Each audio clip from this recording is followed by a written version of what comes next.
Namo tassa bhagavato arahato samma sambuddhassa.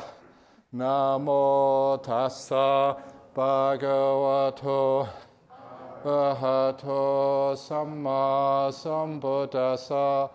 Namo tassa bhagavato arahato samma sambuddhassa.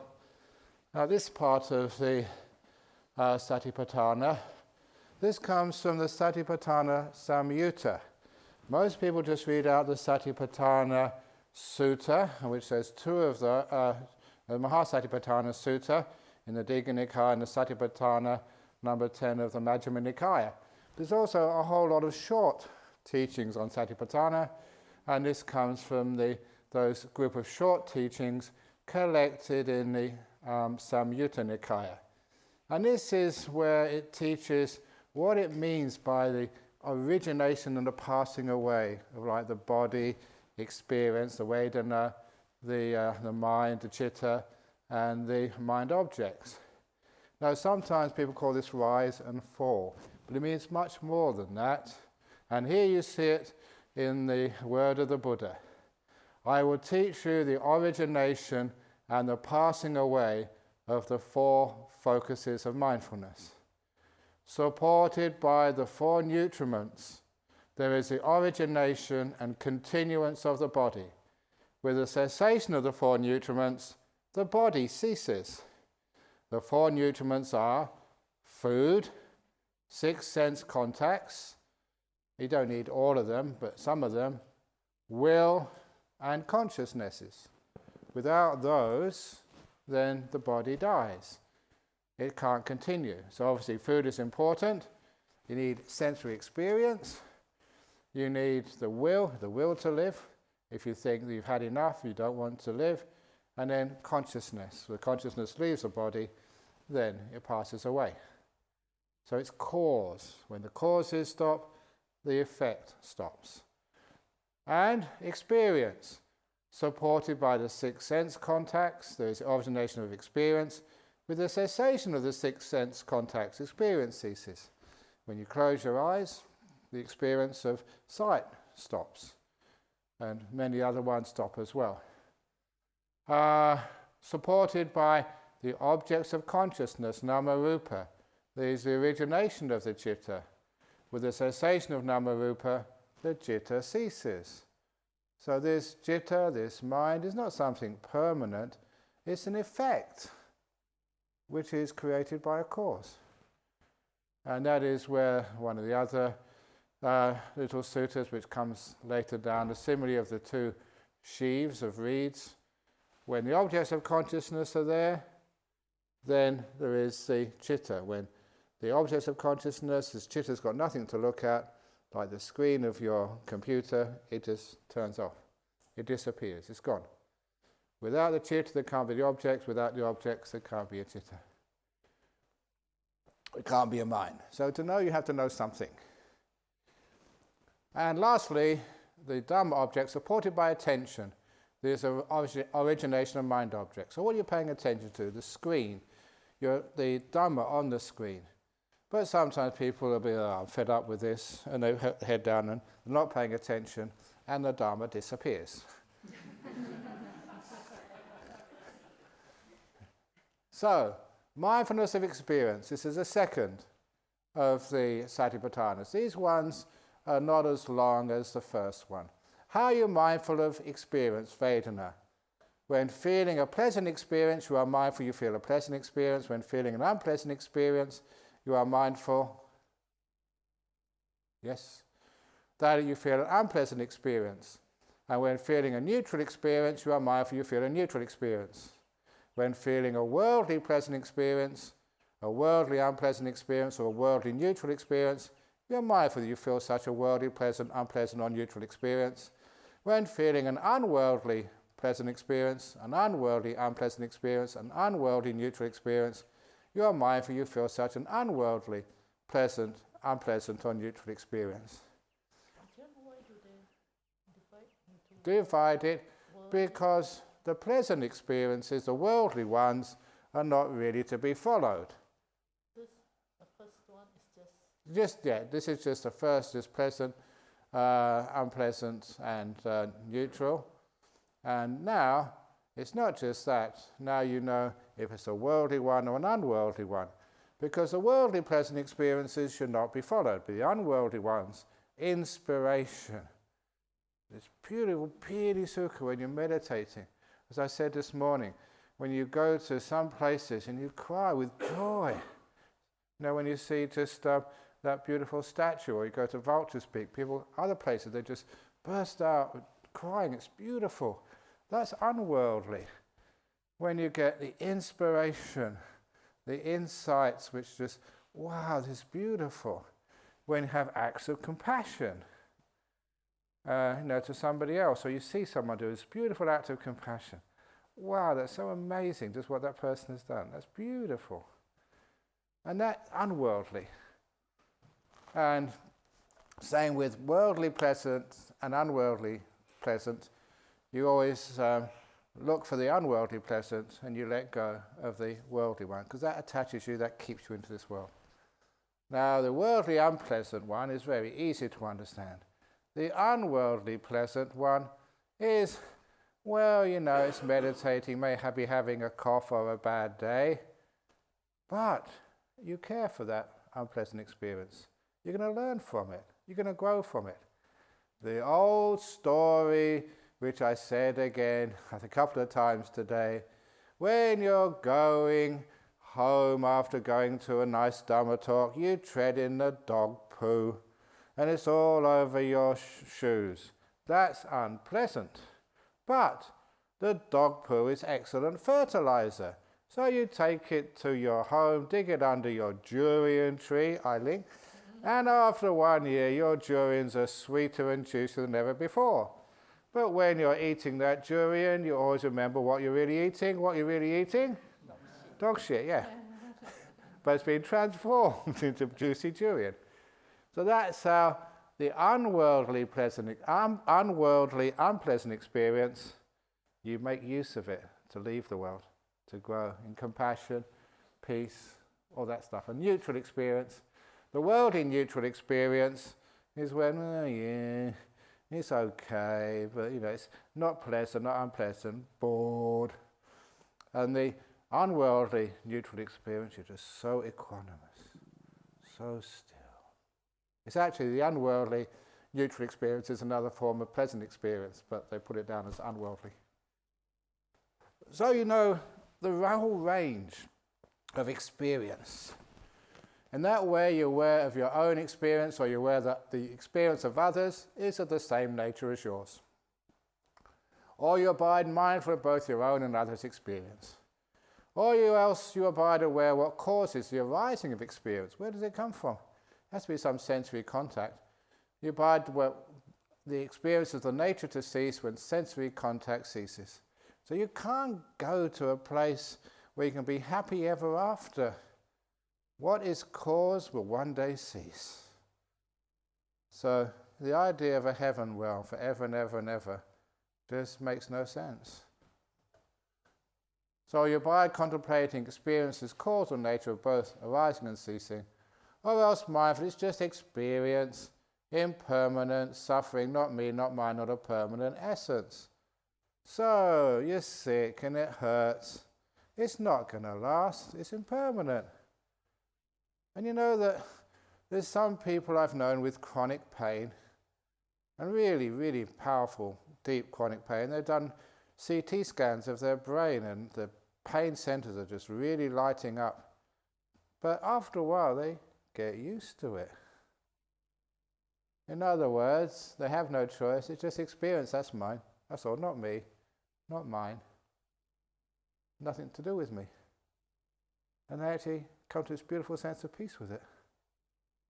And you can do the CT scans and they're still really lighting up. But they're not fighting it anymore. They made peace with it. Not me. They don't try and cure it. They care for it. That's actually John Kabat-Zinn. He started working with people with chronic unbearable pain. And that's where this mindfulness really took off. Or, so, okay, not me, not mine, not a permanent essence, established in you to the extent necessary for mindful and wisdom, essential to liberation. So you abide independent, not clinging to anything in the world, not really worried about this body. You try and look after it, but if it's aching and pain, if it's really happy, it's just the body doing its thing. That is how a meditator abides mindful of experience. Now mindful of the mind, of the citta. How are you mindful of the mind? You understand a mind that is affected by wanting as such, and a mind that is unaffected by wanting as such. And you can see here, it's a different word now. It's you understand, you know. And this actually is one of the other parts of mindfulness. Yeah, you're aware, but you're also mindfulness nearly always comes with wisdom. You're not just understand what's going on, but you understand its meaning. So yeah, I can know there's a fire. I can know there's a snake there. But I step on it. That's not being very mindful. Yeah, but I was aware. So you understand what's going on. So you understand a mind that is affected by wanting as such, and a mind that is unaffected by wanting as such. What's it like when you want? The mind wants. What's it feel like? And when there's no wanting at all, you're content. What does it feel like? You understand that a mind that is affected by aversion. I don't want this. I don't like this. What does that feel like? And a mind that is unaffected by aversion. Oh yeah, it's cold, it's hot. It will pass. You understand the mind is affected by delusion as such, and a mind that is unaffected by delusion as such. Can you understand when you're deluded? So what it means there, you understand after you've finished being deluded. Oh, that's what delusion was. That was my mistake. I understand that now. You understand a contracted mind is contracted, and that is because of dullness and drowsiness. That dullness, drowsiness, sleepiness. The way they sort of describe it is you contracted, you've got no place to move. It's very small. And a distracted mind is distracted because of restlessness and remorse. You're all over the place. Over here, over there, distracted. Now the next ones, you understand an exalted mind, a surpassed mind, a still mind, and a liberated mind. And again, in the Pali, they always, where you could say one word in English, they do 3 or 4 in Pali. And they all refer to the mind in jhanas as such. And an unexalted, unsurpassed, not still, not liberated mind, not in jhana as such. But I should actually change that, because surpassed and unsurpassed, it really means, you've surpassed the five senses. You haven't surpassed the 5 senses, but sometimes unsurpassed, they think that's the most brilliant. You can't go past that. Yeah, it's unsurpassable, but it's unsurpassed. You haven't gone past the 5 senses. Exalted is just one of those, as I was saying the other night, that when you are 40 range, you can legitimately call yourself most venerable. Or even more interesting, when you're 10 range, you become a terror. And when you're 20 range, you become a mahatera. I'm 43 range now, so what can I call myself? So I thought, okay, 30 range is megatera. No, Terra, mahatera, megatera, and after 40 range, gigatera, or giggletera, if you like. But all those sort of things about, senior and most senior and extremely senior, and all that sort of stuff, that's nothing to do with Dhamma. That's just conceit. But nevertheless, people have all these words, exalted, surpassed. Still, it's just samadhi, liberated. That's meaningful. And an unexalted, unsurpassed, not still, not liberated mind, not in jhana. In this way, you're aware of your own citta. You're aware that others' cittas are the same nature as yours. Or you abide aware of both your own and others' cittas. Or else you abide aware of what causes the arising of the citta, just objects to watch. Or you abide aware of the cittas of the nature to cease when those objects cease. Or you abide or contemplating the citta's cause and nature of both arising and ceasing. or else mindfulness is just a jitta, impermanent suffering, and not me, not mine, not a permanent essence. Just part of the process. Empty phenomena roll on. Is established in you to the extent necessary for mindfulness and wisdom, essential to liberation. And you abide independent, not clinging to anything in the world. This is how you are mindful of the mind. So, those are the minds in the jhanas, and the minds not in the jhanas, the defilements, wanting. You understand what it's like. Once you understand what it's like, it's pretty obvious. A wanting mind compared to a free mind, it's just not worth it. The free mind is much more peaceful and happy. Now, mind objects. The 5 hindrances. You are mindful of mind objects in terms of the 5 hindrances. Oh, one thing I was going to say there, which flashed in my mind, was the mind of your mind, other people's minds are all the same. And there's another sutta, it's the Chulahati Padopama Sutta. You don't need to know where that is. But that was where the Buddha was talking about what it's like in, say, a first jhana. If you experience a first jhana, or any of those jhanas, your experience, your citta, is exactly the same as the Buddha's citta when he was in the first jhana. There's no difference between the two of you. And that's actually the first footprint of the Buddha in that simile. When I read that, that is freaky. Because if you really want to see the places where the Buddha lived, the 4 places where the Buddha lived, the 4 places of pilgrimage are not Lumbini, where he was born. It's not Bodh Gaya, where he became enlightened. It's not Sanat, where he gave the first sermon. It's not Kusinara, where he finally passed away. Those are the external 4 places of pilgrimage. But the real places of pilgrimage are the 4 jhanas. Because if you have the wonderful experience of those jhanas, you'll experience what the Buddha experienced. It's like your mind has visited where the Buddha lived. And that is freaky. Ooh. You can feel it. And that's actually from the suttas. Anyway, this is mind objects. You are mindful of mind objects in terms of the 5 hindrances. So this is where you focus on the mind objects, hindrances. What are they? When there was wanting regarding the 5 senses, you are mindful that there was such wanting. When there is no wanting regarding the 5 senses, you are mindful that there is no such wanting. You also understand how such wanting arises, how to let go of such wanting, and how such wanting doesn't arise again. This is a core hindrance. It's called a hindrance because it stops you getting still and it weakens your wisdom. Being aversion, dullness and drowsiness, restlessness was doubt in you, you are mindful that there was such doubt. Now you can see the past tense which I use there. That's legitimate in Pali grammar. And so what it is, if you have wanting, aversion, dullness and drowsiness, restlessness and remorse and doubt, you're not really mindful of what's happening. That's why meditators say, they get some fantasy, and minutes go past, and now they know where they are. So they're not really mindful of these things, but you're mindful that you were doing those things. So when there is no such wanting, then you can be aware of what's happening. When there is an aversion, dullness and drowsiness, restlessness and remorse and doubt, you're there. You know it.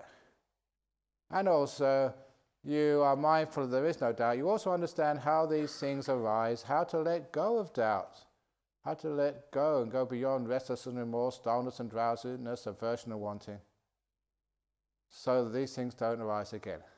Now you have the Buddha's similes for the 5 hindrances, and they're brilliant. Suppose you took out a loan and your business was successful. Then you repaid that loan and there was enough left over for your own enjoyment and that of your family. As a result, you'll be glad and full of joy. And that's like wanting something. You're taking out a loan. And also, loans you always have to pay back with interest.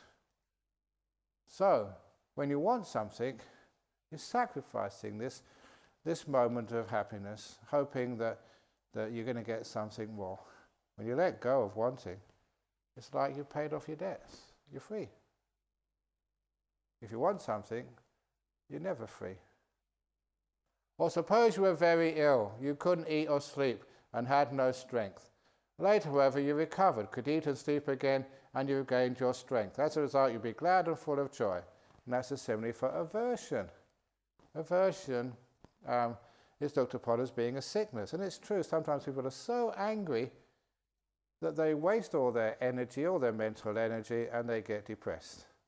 Anger, a lot of the time it comes from will. The will, eventually you don't get what you want, it's called frustration, and you really, instead of just letting go right there, you think, I should will harder. And you get frustrated, leads to anger, and then from the anger, you lose it, you get depressed. You give up, you can't do any more. You're just drained of energy. And you can't really eat properly, nothing is tasty, you can't sleep well. But once, you stop that frustration, that anger, you regain your strength and you be glad and full of joy. No aversion anymore. And that's always the anger-eating monster simile. It's the best way to overcome that. You give it metta. You don't give it more anger. I'm angry at being angry. I'm depressed about being depressed. You just give it beautiful loving kindness. Thank you. Thank you, depression, for visiting me. And then, next one. Suppose you were imprisoned and later were released, safe and secure with no loss to your property. As a result, you'll be glad and full of joy. And what's that a simile for? Sloth and torpor. You're imprisoned. You contracted mind. You can't really think very much. You can't do very much. Have you ever been, writing an email, you're just so dull. You're in prison, just the mind has got no sort of latitude. You can't do anything. Or, suppose you were a slave, dependent upon others, unable to go where you want. Then later you were released from slavery, independent of others, able to go where you want. As a result, you'll be glad and full of joy. That's will. I know many people in Singapore, because they're so busy, they have maids. And you think you're the mistress, the slave. You're the slave, and will is your master. You're a maid to your will. You can't even, will is always tell you, go do something, go somewhere. No, don't let this happen. Whatever it is, the will keeps you always moving. You're a slave. You can't go where you want, you go where your will tells you to go. Or suppose you had to travel along a dangerous road across a wilderness, but later you would pass through that wilderness safe and secure with no loss to your property. As a result, you would be glad and full of joy. And that's, the simile of like being lost in the mist. It's a wilderness, dangerous, but then you've got through it. Or the simile of the man who was in the desert. And he'd been in the desert for days and days and days. And he was just so hot, so dehydrated, that he was crawling on his hands and knees through the sand, and he realized he was about to die. And in the distance, on the horizon, he saw a movement in the shimmering of the hot air on top of the desert. And he thought, this is a mirage. But as it came closer, it appeared to be something moving. And it wasn't a mirage. And he said, my mind must be playing tricks. Maybe I have heat stroke. And as it came closer, he couldn't believe it. It looked like a dog sled with 6 huskies and an Eskimo driving it. And he said, I'm going mad, I'm going crazy. But as it came up to him, it was an Eskimo sled with 6 huskies, because he could hear the dogs barking, and one of the dogs started licking him. It was real. He was saved.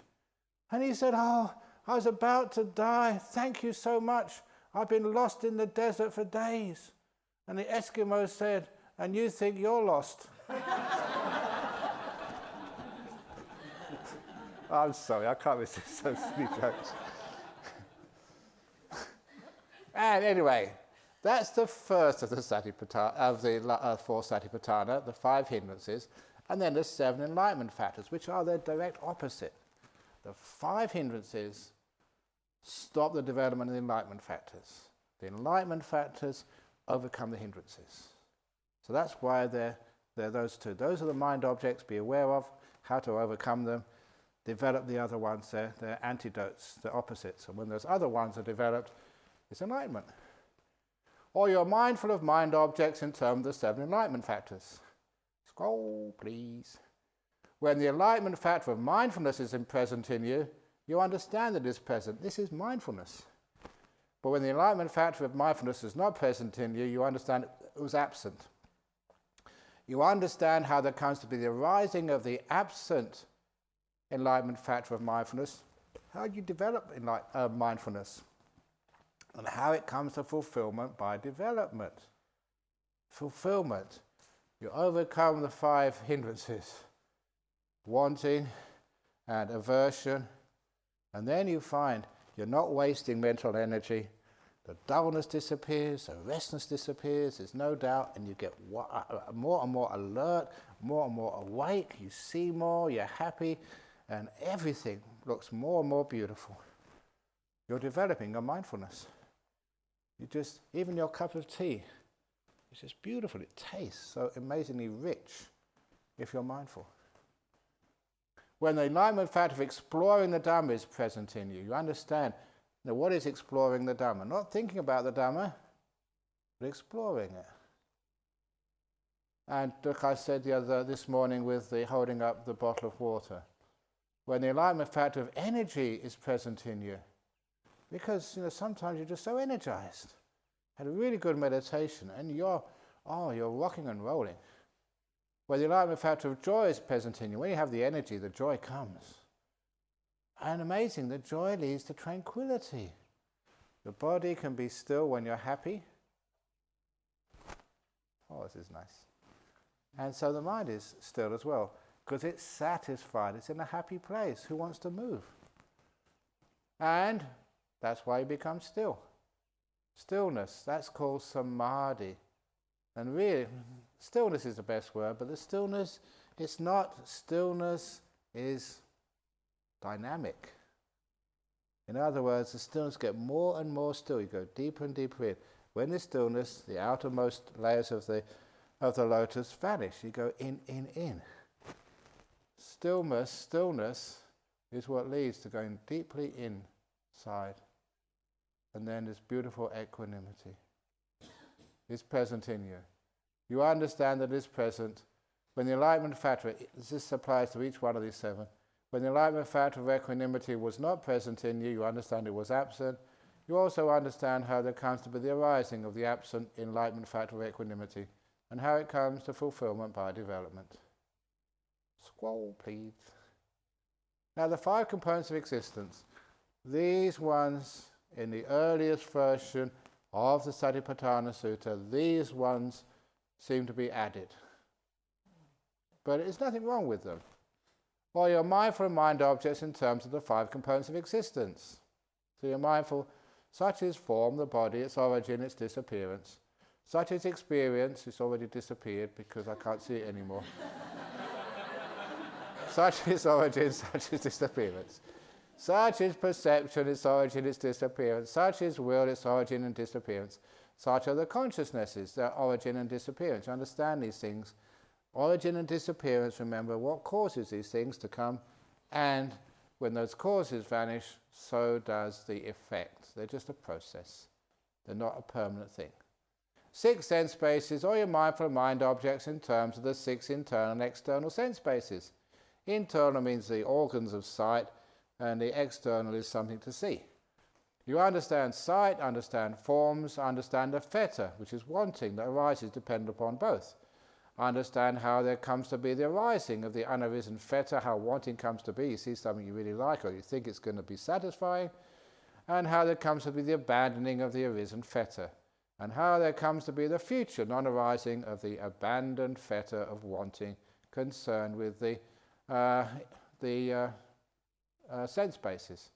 And so with all the other 5 sense bases. All the 4 noble truths. So you understand are mindful of mind objects in terms of the 4 noble truths. You understand it as it actually is. This is suffering, this is the origin of suffering, the cessation of suffering, the way leading to the cessation of suffering. There's nothing wrong with that, but I think that as they were added there, it takes the emphasis away from that last satipatthana of just a problem and its antidote. The 5 hindrances and the 7 enlightenment factors. So, summary of the mind objects. In these ways, you are aware of mind objects, or you're aware that others' mind objects are the same nature as yours. Your mindfulness, my mindfulness, the same sort of nature. And you abide aware of both your own and others' mind objects. Or else you abide aware what causes the arising of mind objects, attention. So you put the attention on the 5 hindrances, and then you get to know them, and then you can abandon them. You can put your attention on the 7 enlightenment factors, you get to know them, and you can develop them. Or you abide aware that mind objects have the nature to cease when attention ceases. You abide contemplating mind objects, causal nature of both arising and ceasing. Or else mindfulness is just mind objects, that's all. Impermanent suffering, not me, not mine, not a permanent essence. Is established in you to the extent necessary for mindfulness and wisdom, essential for liberation. And you abide independent, not clinging to anything in the world. That is how you are mindful of mind objects. So before we go to the summary, you're not clinging to anything in the world, but it's all about seeing it's not me, not mine, not a self. Because one of my similes, I thought it was my simile, I always was reading, when I became a monk, you had to give up, your girlfriends and TV and sex and stuff like that. And then, when I became a monk, you started getting attached to something else. Believe it or not, the rice and rotten fish curry. Food. It's amazing, just no matter how disgusting the food is, you like to eat it after a while. Just like that. Oh well. So, as if I would pick up just the usual sensory objects, throw them away, and then I pick up something else. And I let that go, and then I go and pick up something else. And then I go, let go, and then I pick something else up. And I was always getting rid of one attachment and then getting another attachment. And I thought, there's something wrong here. And so I thought, well, why do I attach to things? Why does my hand keep picking up things? Because that's the nature of the hand. The hand picks up things. So I thought the only way to really let go once and for all is to cut off my hand. And then I can't pick things up. And I thought, wow, that's the same. The only time you can stop attaching to things is when you cut off the thing which does the attaching. The sense of self. The me, the mind, permanent essence.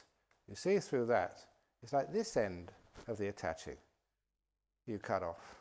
Not the objects you attach to. Because, you get rid of one thing, you pick up another. So it's the thing doing the attaching. The hand which does the picking up. And I thought that was such a cool simile. Until I read, I think it's the Anguttara Nikaya, the simile of the hand by the Buddha. He got there first.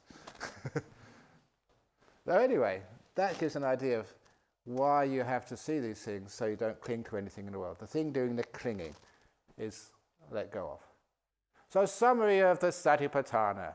It was with reference to this that it was said, the 4 focuses of mindfulness lead in one direction only, to the purification of beings, to going beyond sadness and crying, to the disappearance of physical and mental suffering, for the attainment of the true way, for the realization of Nibbana. Now, sometimes people think Satipatthana is vipassana, anapanasati is samatha. You've heard that before? That is Gomayang, and now it's proven Nibbana through anapanasati. This is from the Anapanasati Sutta. You remember what Gomayang means, don't you? Yeah, okay, good. When mindfulness of breathing is developed and cultivated, anapanasati, it is of great fruit and great benefit. When mindfulness of breathing is developed and cultivated, it completes the 4 focuses of mindfulness. So, actually, anapanasati is completing the Satipatthana. It is Satipatthana. There's no difference. When the 4 focuses of mindfulness are developed and cultivated, they complete the 7 enlightenment factors. When the 7 enlightenment factors are developed and cultivated, they complete true knowledge and deliverance, enlightenment. And now the explanation by the Buddha. Mindfulness of breathing completes the 4 focuses of mindfulness. And how does mindfulness of breathing, developed and cultivated, complete the 4 focuses of mindfulness? When the in-breath and out-breath are long and you're aware that they are long, when the in-breath and out-breath are short and you're aware that they are short, when you learn to experience the whole of the breath as you breathe in and out, and when you learn to calm the breath as you breathe in and out, on those occasions you are mindful of the body, having restrained the 5 hindrances. If you've got too much restlessness, too much dullness, too much wanting, aversion or doubt, you can't actually watch the breath, not very clearly. Energized, fully aware of the purpose and mindful, and in and out breathing is regarded by the Buddha as a body in the category of bodies.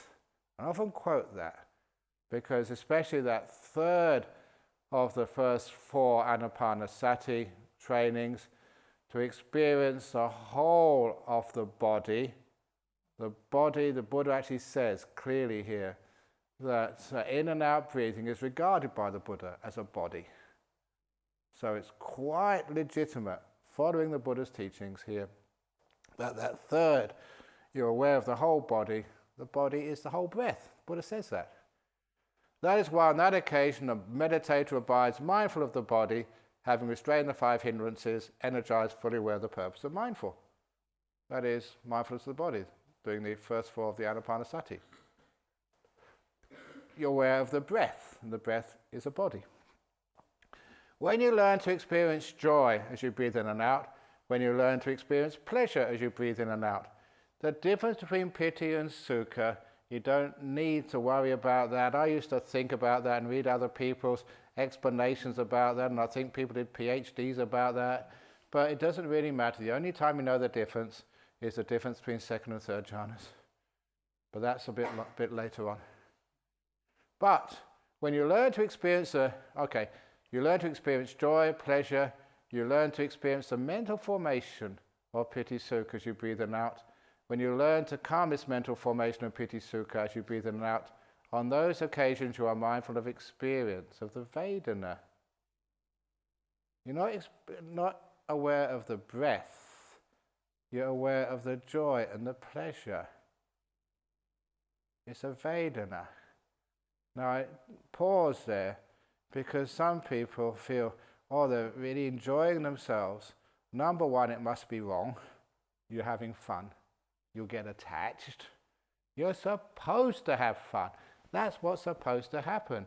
The Buddha's asking you, please experience this piti sukha. Yeah, you calm it down, but you experience the whole of this mental formation of piti sukha. It's a mental formation. The beauty in that piece of shit in the toilet over there, it was actually the middle one of the men's toilets, in the men's toilets opposite the laundry. I'm going to have to put a plaque on there. In this toilet was where Ajahn Brahm experienced that the beauty on that piece of toilet was a mental formation. It wasn't inherent in the object. It's what I added onto it. It's a mental formation. And that's fascinating. This is where that joy comes from. What the mind sees and it adds to it. And on those occasions, you're mindful of experience. So you're not watching the breath, you're watching the joy of the breath. You're breathing in and breathing out, but your main object is the happiness and joy. It's a mental formation. Now sometimes, what do you actually mean by this, a mental formation? It is the first of the 4, you're actually experiencing the breath as a physical sensation. It's a body. From that 5th of the sense bases, from the sense of touch. But now, in these next 4, you experience it through the mind. It's how the mind experiences the breath. It's a mental formation. So it changes. And sometimes people get this joy and think, I've lost the breath. It is the breath, but you're seeing it through another sense door. And it's joyful. And those occasions you are mindful of experience, having restrained the 5 hindrances, energized, fully aware of the purpose of mindfulness. For being mindful of the pleasure associated with this stage of breath meditation, it's called breath meditation because that's where it starts. But you're not aware of the breath here. You're aware of the pleasure associated with the breath. But being mindful of the pleasure associated with this stage of the breath meditation is being mindful of experience. You're mindful of the pleasure. It's not a body feeling anymore. It's a Vedana. When you learn, okay, that's why on that occasion the meditator abides mindful of experience, having restrained the 5 hindrances, energized, fully aware of the purpose, and mindful.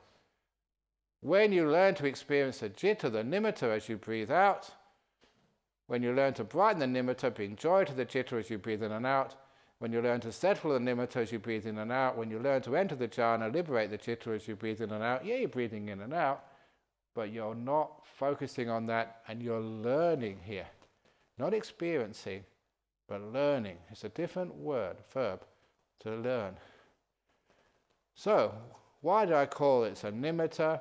Because this is how a person experiences the jitta at this stage of meditation. What is the jitta? It's a mind. It's a mind. How on earth do you experience a mind? And most people experience it like a light. Just like those people who have near-death experiences, their body is not functioning anymore. Sight, sound, hearing, smell, and touch is gone. Doctors give you defibrillators and you can't feel them. Shine lights in your eyes, no response. But you're perfectly aware. You go towards the light. So all of you would experience a nimitta, if not while you're alive, when you're dead. So you're going to see a nimitta sooner or later. And exactly the same. And that's why is that? Because it is the 5 senses in meditation are just being suppressed. In death, they're being abandoned. Or sometimes it's suppressed and you come back afterwards. That's the near-death experiences. So, that is the jitta. It's a nimitta. And for those people who say, well, where in the Buddha did they mention the word nimittas with meditation, anapanasati? Because they look through the books and they can't find the word nimitta. And it was because it was not a smart translation by, please excuse me, Bhikkhu Bodhi. Very good monk. But in the Upakalesa Sutta, it's 128 of Majjhima Nikaya, Upakalesa Sutta, when he translates it, he calls it that thing. But if you actually look at the notes there, he said, oh, look at the back of the notes, nimitta. And he mentioned nimittas. This is upakalesa. When you have a nimitta come up, all the problems which people have with nimittas. And the Buddha said how to overcome those problems with the nimitta. But because he doesn't actually mention the word nimitta, and many people miss that. And many monks have come up to me, Ajahn Brahm, you make all this fuss and bother about nimittas, the Buddha never mentions that. He said he does, but the translation has hidden it. Not sort of on purpose, it was just, the Bhikkhu Bodhi was trying to find a word for it, and couldn't find a word for it. So a lot of time it's best to keep the Pali word, nimitta. So that's why I put this here. You experience a nimitta, and once you experience it, then you've got to brighten it. Sometimes it's quite dull. But then you actually to bring more joy to it.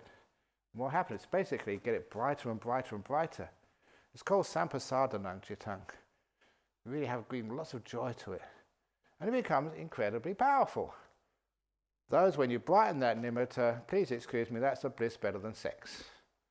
You really start to really get blissed out.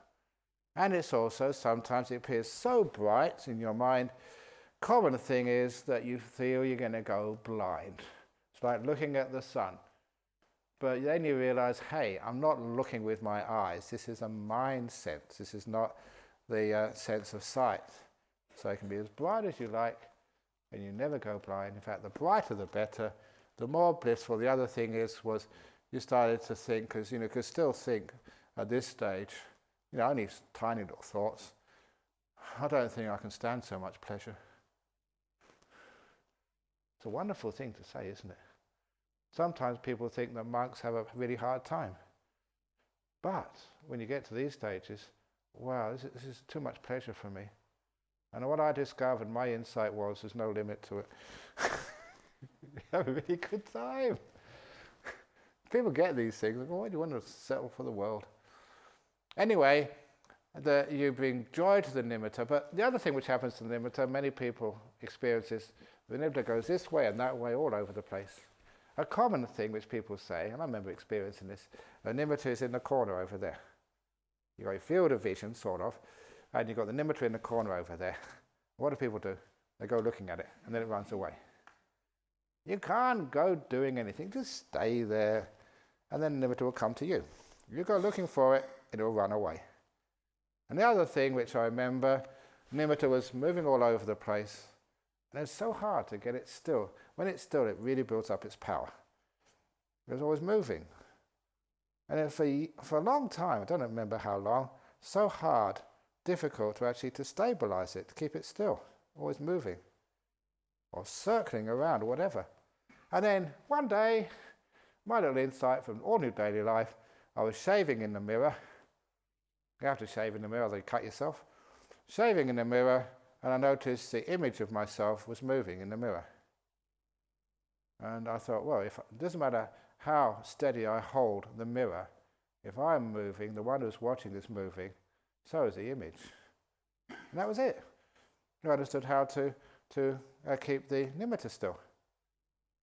Me, the one who was watching, had to be still. Stop doing stuff. Be like a statue. Be like a paparazzi taking the photo. No one knows you are clicking the button. So, that's how to settle the nimitta. The person watching has to be still. And after a while, you brighten the nimitta, you settle, it gets very beautiful, and then you enter inside, and that becomes the jhanas. On these occasions, you are mindful of the citta, having restrained the 5 hindrances, energized, fully aware of the purpose of mindful. I do not say there is a full development of mindfulness of breathing for one who is dull, who is not fully aware. But my goodness, if you get into those jhanas, or even close, you realize that what we take as awareness is just so dull compared to, wow, now you're really aware now, really awake. See so much. And sometimes it's the case. You just go out after deep meditation and you just, whatever you see, just that table. Incredible.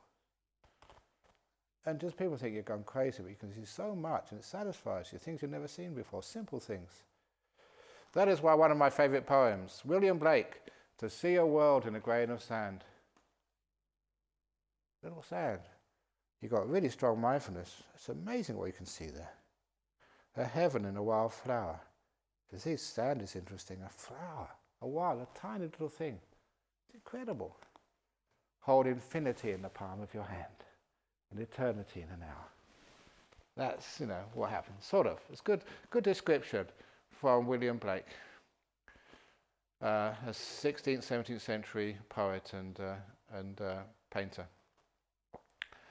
That is why on that occasion, a meditator abides mindful of the mind, having restrained the 5 hindrances, energized, fully aware of the purpose and mindful. So those stages are satipatthana. You got the mind right in front of you. You understand how it works. Now, after you emerge from the jhanas, when you learn to explore impermanence in breath meditation, now you've got some great data. Impermanence means things disappearing. So much has disappeared, especially when you get in those jhanas. The body's vanished, your will has vanished. As you go deeper, even your mind starts vanishing. None of this is constant. It comes from causes, and you have removed those causes and witnessed the vanishing. When you learn to explore things fading away in breath meditation, when you explore things ceasing, stop, they're not there anymore. When you learn to explore relinquishing things in breath meditation, it's not attaining, it's relinquishing, letting go. On these occasions, you are mindful of mind objects, having restrained the 5 hindrances, energized, fully aware of the purpose and mindful, having seen with wisdom the impermanence, fading away, cessation and relinquishment of the 5 hindrances, you are mindful with equanimity. That is why on that occasion you are mindful of mind objects, having restrained the 5 hindrances. Energized, fully aware of the purpose and mindful, That is how mindfulness of breathing, developed and cultivated, completes the 4 focuses of mindfulness. And the 4 focuses of mindfulness complete the 7 enlightenment factors. How do the 4 focuses of mindfulness, developed and cultivated, complete the 7 enlightenment factors? When you're mindful of the body, having restrained the 5 hindrances, energized, fully aware of the purpose and mindful, on that occasion steady mindfulness is established in you.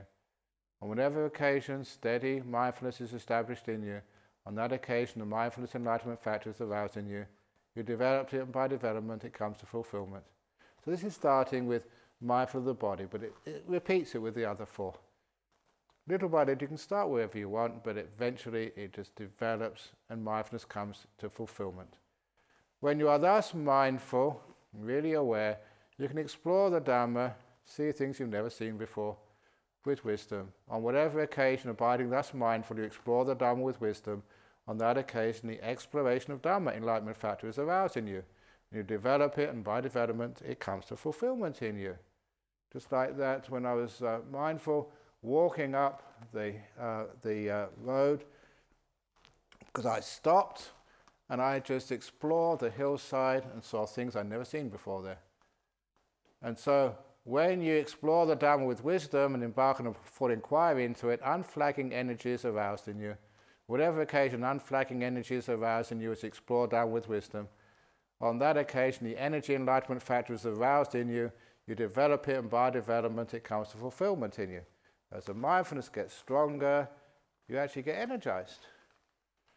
And when you have aroused energy, unworldly joy, not the joy of, yay, the retreat is finished, I can go home now and watch the movies. It's unworldly joy arises in you. On whatever occasion unworldly joy arises, on that occasion the joy enlightenment factor is aroused in you. You develop it, and by development it comes to fulfillment in you.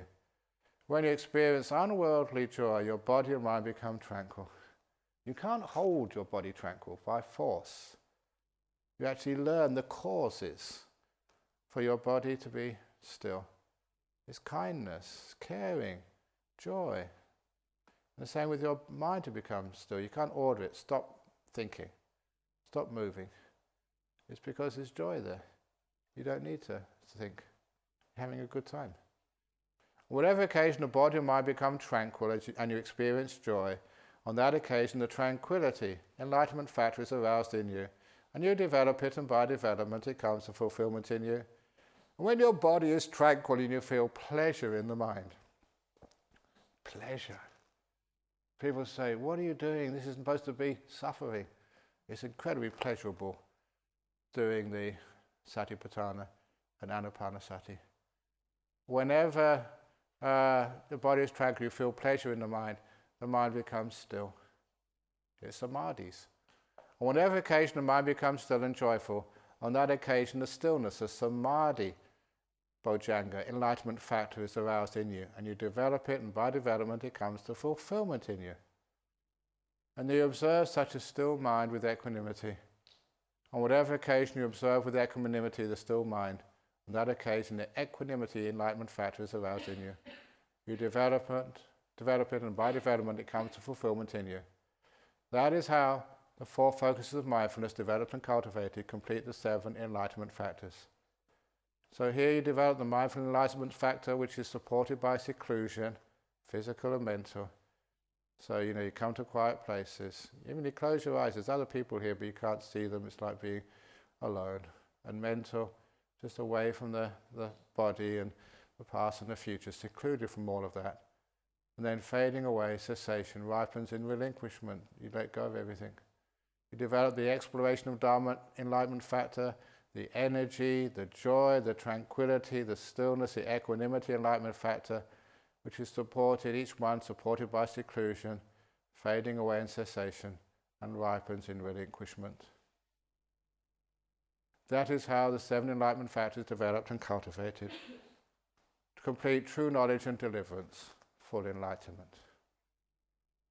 That's the satipatthana, the right mindfulness. Scroll. We got right stillness now. Because it's the last one, I'll go through it quite quickly, because this is the last sutta class, and I'm supposed to get to Nonamara this evening.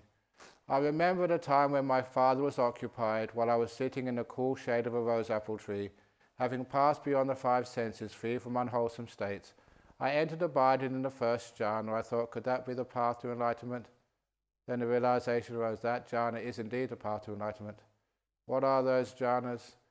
The first jhana, having abandoned the five hindrances, totally free from the five senses, free from unwholesome states, the hindrances, you enter upon and abide in the first jhana. When the mind moves on to the object and holds on to it, the object being joy and pleasure caused by being totally free from the five senses. When you're free of the five senses, you have this beautiful joy, like being free of a sickness, like being carrying a heavy burden, your suitcases all the way, from here home, and now finally you put them down. Free. That pleasure, the pleasure of something disappearing, is the five senses disappearing. There is no thinking there. When it says the vitaka vichara mentioned before, it's just a movement of the mind, subverbal. In first jhana, five things are absent, five factors are present. When it's entered the first jhana, the five hindrances are totally absent. What is present? The mind moves on to the object, holds on to it, the object being joy and pleasure, and there is oneness of mind. Not just in space, but in time. Things don't move, they don't change. Oneness of mind. Yeah, ekaggata. Ekaggata, it doesn't mean like one-pointedness of mind. Eka is one. Agga, you may know, the Sanskrit equivalent is Agra. It was the capital of India and the Mughal Empire. It's not one point, it's one peak, one summit, one really high peak of the mind. When the mind no longer moves on to the object because it lets go of holding on to it, that's the vichara, you enter upon and abide in the second jhana, which has trust. This is again sampasada. Pasada means trust and joy in the object. You trust in the object, you not sort of no little tiny remnant of fear, you just totally let go. Which has trust in the object of bliss enough to let go of holding it, and unity of mind without any movement or holding. Now with the joy and pleasure, cause of absolute stillness. The mind's not moving at all now. This is where the will totally vanishes. That's why Mara was a symbol of will, control. They always say in the jhanas, Mara is blindfolded. Can't find the meditator. Doesn't know where you've gone. Can't get there because there's no will left. Ajahn, is oneness of mind equivalent to unity of mind? It can call unity of mind, but that is not good enough. The first one says oneness of mind. Yeah, and a unity of mind. Without this, unity is different. Because a unity there is just one thing, which is the bliss, and it doesn't move. That is one of the key experiences in jhana. You are like a mountain. You don't move at all, like a diamond. Nothing moves. There's no will left. So you can't actually come out, you can't do anything, you can't think, but you're perfectly aware and having a wonderful time. Now with the fading away of this absolute stillness, the will has gone here, totally. Oh, what freedom to be free of the will. No one's telling me what to do anymore. So you don't do anything, you're still. With the fading away of joy, you abide mindful and fully aware, experience of bliss purified from joy. This is what I was saying, that when you get to the first jhana, you think, wow, this is the best. You can't get more than this. And then something else happens. You get even more happiness. And you think, wow, so still. In the second jhana, because you're still, things disappear. Now, the joy disappears first. And what's left is far more blissful. You enter upon and abide in the third jhana, on account of which noble ones announce one has a pleasant abiding indeed, who has such mindfulness and equanimity. And the reason they say that is because there is still mindfulness, incredibly strong mindfulness. It's not that you don't know what's going on. Different type of awareness, but very strong. And equanimity, you just can't do anything. Having abandoned pleasure and pain, which is all the Vedana from the five senses, the disappearance of joy and happiness, all Vedana from the sixth sense, except for equanimity, you enter upon and abide in the fourth jhana, which only has this neutral mental vedana remaining, just pure mindfulness with equanimity. That is as strong and pure as mindfulness gets in the fourth jhana. Supreme mindfulness, not moving, really peaceful. So I made that point because in jhanas you're incredibly mindful.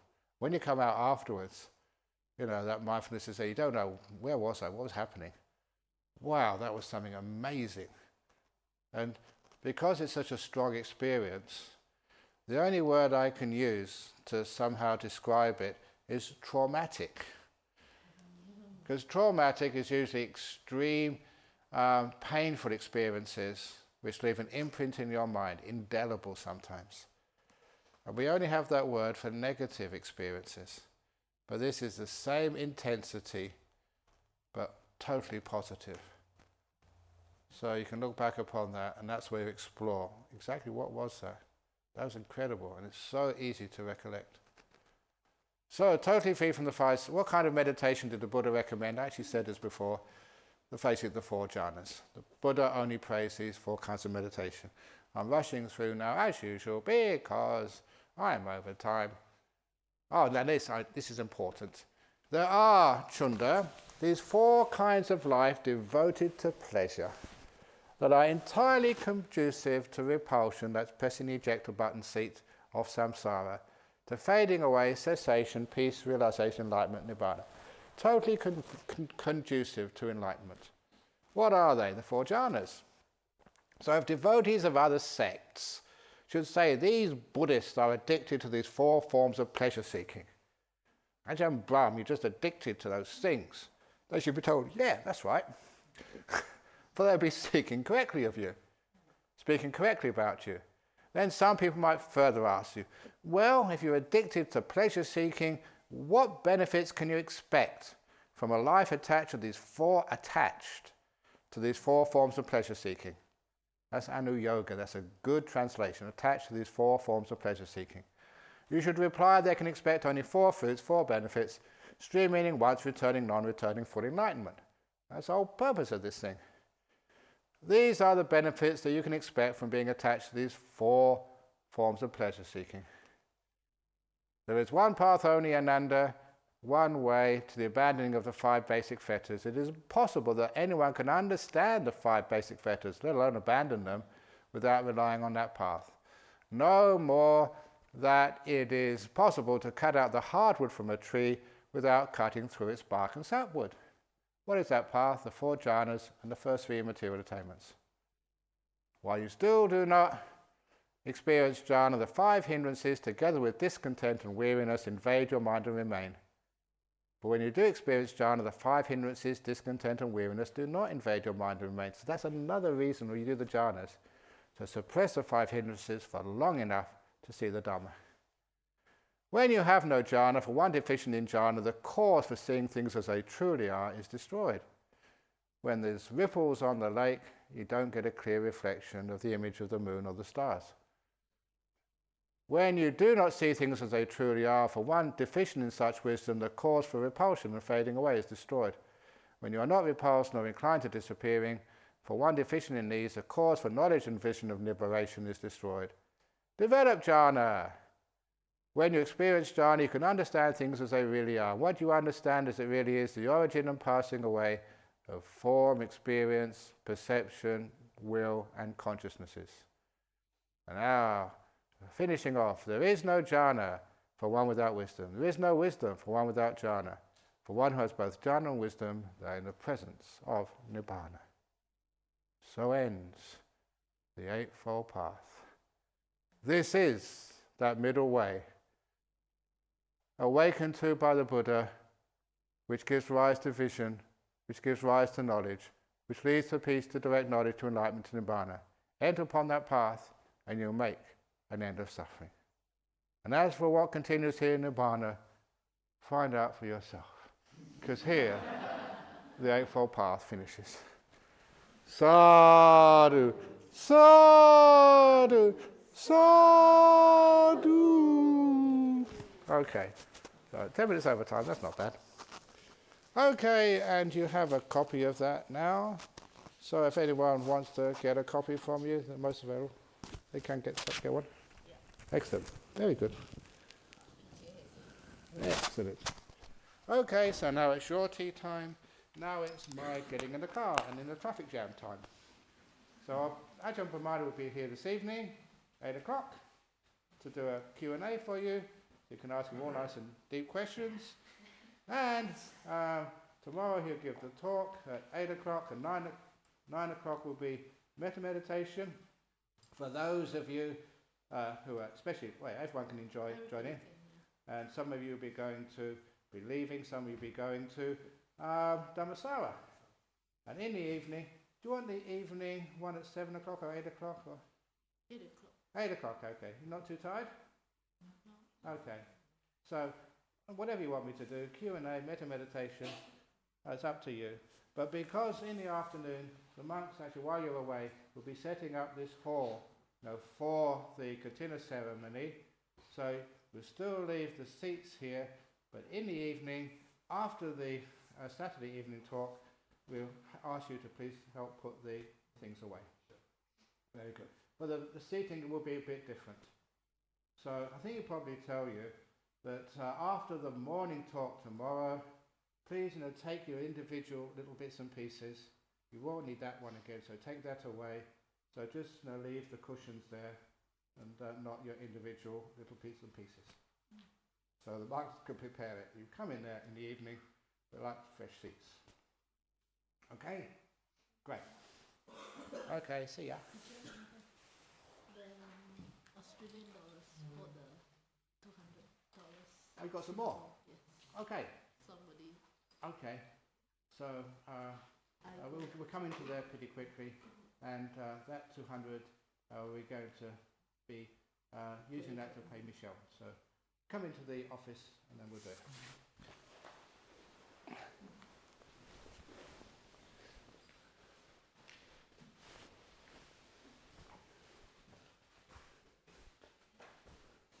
Very good.